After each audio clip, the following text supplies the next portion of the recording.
Hi guys, in this video we're going to talk about why you may feel irritable on keto.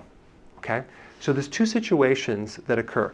In the very beginning part, as you're adapting, you could feel pretty funky because you're going through this thing called keto adaptation. You're building new enzymes, new cellular machinery, so you can now burn fat. Okay, so in the transition phase, you can feel kind of funky, especially if you're low on B vitamins and low on potassium and low on sea salt and definitely low on vegetables. So you want to start increasing these, nutritional yeast, electrolyte powder. That should actually clear that up. But let's say you're doing this a while and you still feel irritable. A couple things that are happening.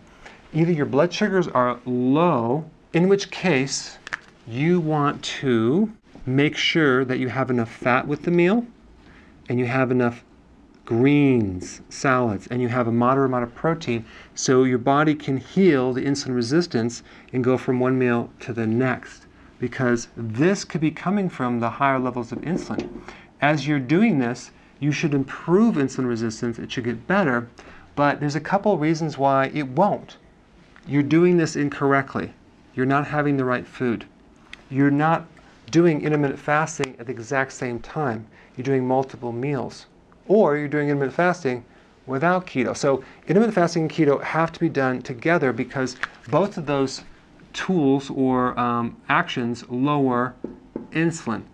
And once you lower insulin, you will heal insulin resistance and this will go away. But because the brain doesn't have stored sugar, and all that stored sugar is in the liver, and then it also goes up into the blood, it depends for its sugar on the blood. So if the blood sugar goes low, boy, you're going to feel irritable, funky, not good. So we don't want to eat more sugar.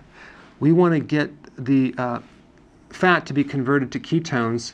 So if you're doing this with too many carbs and you're not doing it 100%, you're kind of doing it halfway, you're going to feel really irritable through the whole process because you're never going to adapt to ketones.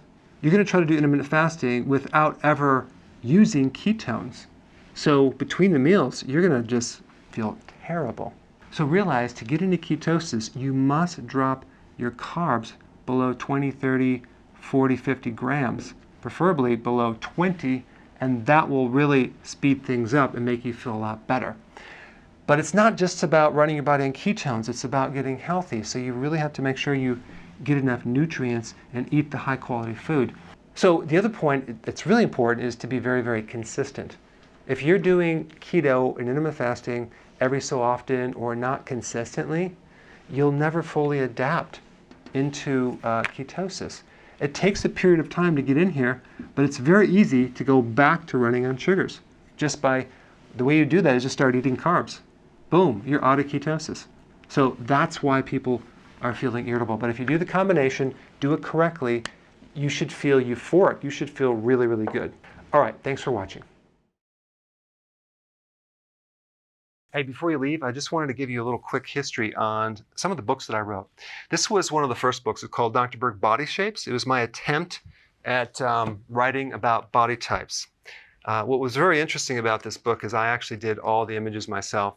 Don't ask me why. They look actually not quite as professional as some of the images that I have in the new book. But anyway, this is my first attempt right here called Dr. Berg's Body Shape Diets. And then I wrote a book more extensive called The 7 Principles of Fat Burning. I don't even have a copy anymore, actually, because it's outdated. The next book, I put about 1,000 hours into this one right here called The New Body Type Guide. Major updates on the body types. I put a lot of energy into this. It has professional images, graphics, all sorts of things. Now, the problem with this book is it doesn't really describe what this is really about. Body types are only a small portion of what's in this book.